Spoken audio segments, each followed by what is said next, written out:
Graça e paz vos sejam multiplicados pelo conhecimento de Deus e pelo conhecimento de nosso Senhor Jesus Cristo. Vivemos em dias de condenação de morte.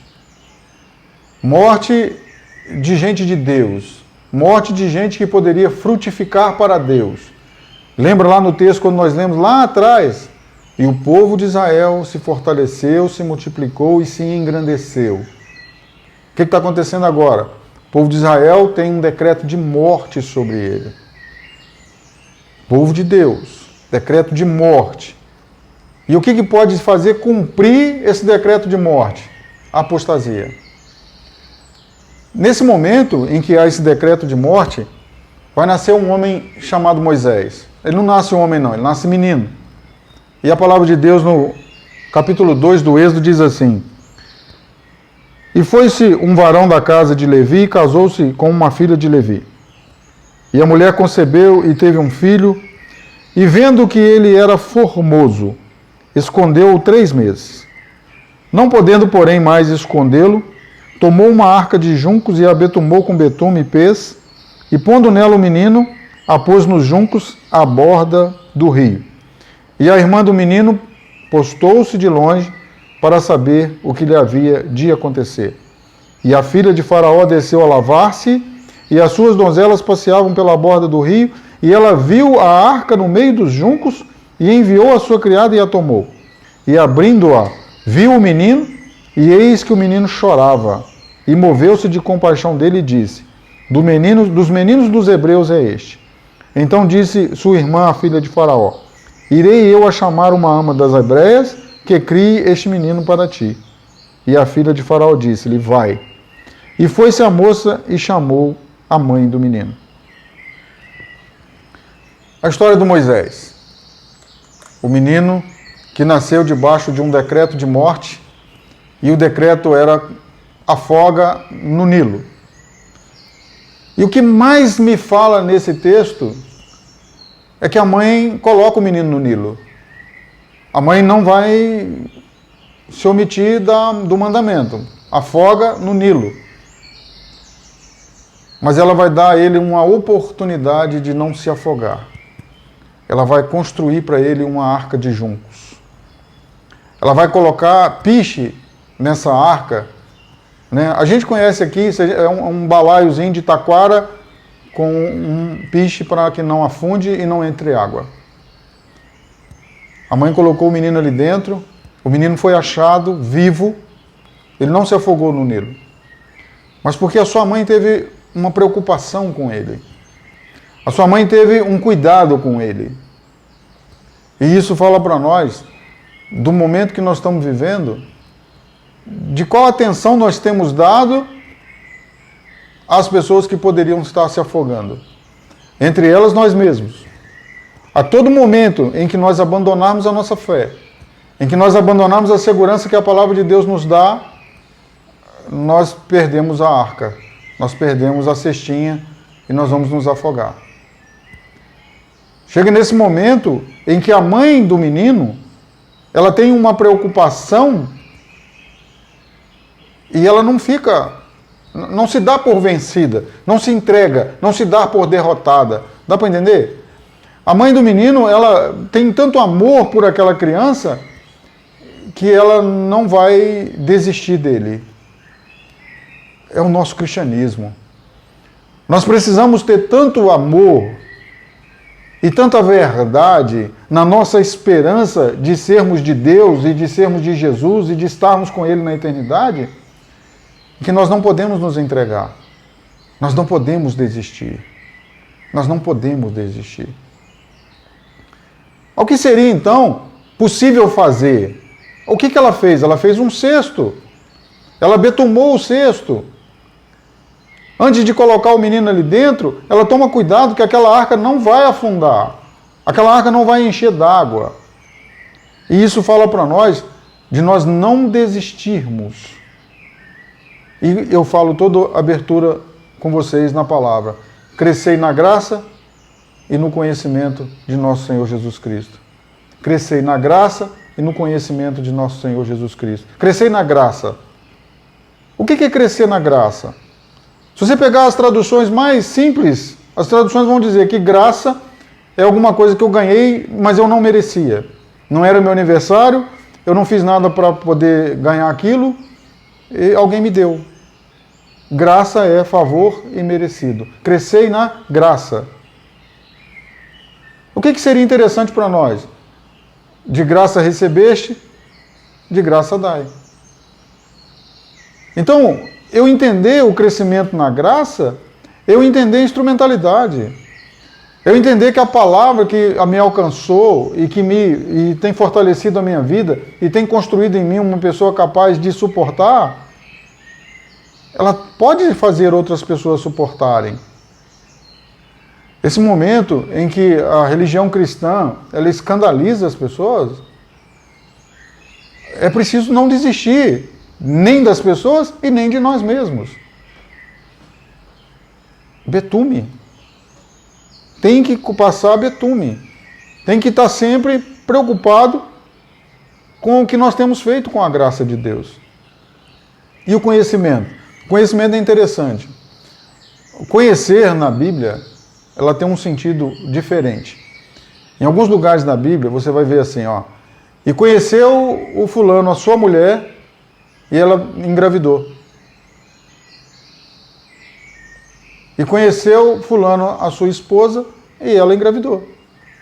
Conhecimento na Bíblia tem esse sentido de engravidar, de emprenhar. Você consegue entender que todas as vezes que eu me alimento da palavra de Deus, o conhecimento de Deus e o conhecimento de nosso Senhor Jesus Cristo, ele vai fazer gerar em mim uma outra coisa, um outro ser, uma outra possibilidade, uma outra palavra, uma outra esperança? Conhecimento. Conhecimento não é de saber. Conhecimento é de se engravidar. É de permitir gerar em nós alguma coisa. Isso é conhecimento na Bíblia. Depois você dá uma olhada.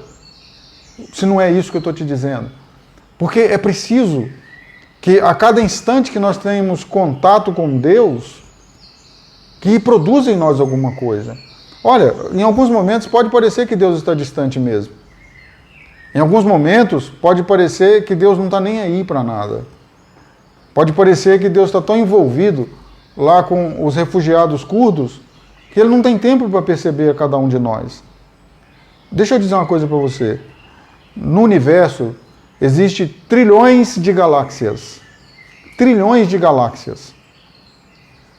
E o salmista vai dizer que Deus sai à porta, na varanda lá da sua casa, e Ele chama as estrelas, uma a uma, pelo seu nome.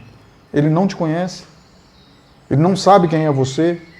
Ele não sabe das suas angústias. Ele não sabe das suas dores. Não se engane, não. Ele sabe sim. Se em algum momento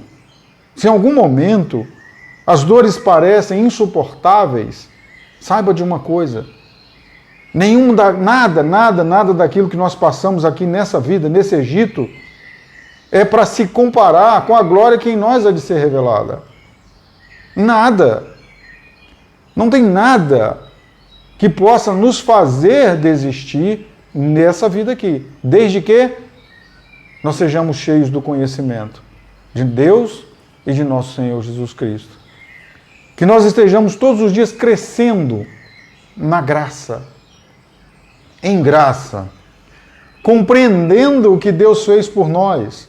Porque a partir do momento que nós compreendemos o que Deus fez por nós, nós seremos capazes de fazer uns pelos outros. Nós seremos capazes de uma paciência que a gente não imaginava. Nós seremos capazes de um carinho que a gente não imaginava. Nós seremos capazes de um socorro que a gente achava que não conseguiria. É assim que funciona o cristianismo. O cristianismo funciona envolvendo as pessoas e não abandonando as pessoas. O cristianismo é um lugar de socorro das pessoas e não um lugar de desprezo das pessoas. O cristianismo é um lugar de acolhimento e não de juízo. Não é para julgar ninguém. Certa vez Jesus vai dizer: onde estão os teus acusadores? Onde estão os teus acusadores? Ninguém está aqui para te condenar, nem eu te condeno. Então, quando chega um momento na nossa existencialidade que alguma acusação ela tem um teor maior, uma importância maior do que o perdão, nós estamos perdendo graça e nós estamos perdendo conhecimento. Crescei na graça e no conhecimento. É a salvação do Moisés. Joga no Nilo. Jogou no Nilo, mas jogou protegido, guardado. Então existe hoje uma igreja que anda por esse mundo, Moisés. Uma igreja Moisés. Uma igreja que é capaz de subsistir, de continuar viva, de continuar agora trazendo esperança. Esse Moisés será um grande libertador. Esse Moisés será um grande homem de Deus. Ele não sabe ainda, ele é só uma criança. Ele será um grande homem de Deus. Como essa igreja que vive hoje, não Laodiceia. Você lembra de Filadélfia? Mesmo tendo pouca força, guardaste a palavra e não negaste o meu nome. A contraposição. Ao mesmo tempo que nós temos uma igreja morrendo no mundo, afogada no Nilo, envolvida com cultos, com feitiçaria, com idolatria, com um monte de coisa, tem uma igreja pequena, mesmo tendo pouca força, ela guarda a palavra e não nega o nome de Jesus. Não nega por quê? Porque ela tem nela graça e conhecimento de Deus. É uma mensagem poderosa. Por quê? Porque os ciclos se repetem. No momento que nós vimos o povo apostatando, se envolvendo com o Egito, se alegrando com o Egito e estando feliz no Egito, logo em seguida vira opressão, porque povo de Deus é povo de Deus. E aí vem então o contrassenso do faraó, manda matar. Vamos exterminar todo mundo. Os adultos vão ser escravizados, vão trabalhar em pirâmides, fazendo tijolos e construindo pirâmides. E as crianças a gente mata no Nilo. Você já olhou para você hoje e você tem a sensação que a semana sempre acaba antes de você conseguir fazer todas as coisas? É a ideia do faraó. Tarefa as pessoas, coloca as pessoas sob jugo, coloca as pessoas atarefadas a ponto de não poderem orar, de poder ler a Bíblia, de poder buscar a Deus, de poder conversar com Deus. As pessoas precisam estar atarefadas a ponto de que elas não cresçam na graça e no conhecimento de nosso Senhor Jesus Cristo. Observe se não é assim. Se eu estou exagerando, dá uma olhada. Por quê? Porque vai haver um grande livramento. Vai haver uma retirada. Tem um povo de Deus que será retirado de repente. De repente esse povo vai sair. De repente esse povo vai ser tirado. Nós vamos estar de qual lado? Nós vamos estar do lado do povo que vai ser tirado, ou nós vamos estar do lado do povo que é feliz no Egito? É uma coisa para a gente pensar, porque ainda dá tempo. Louvado seja o nome do Senhor.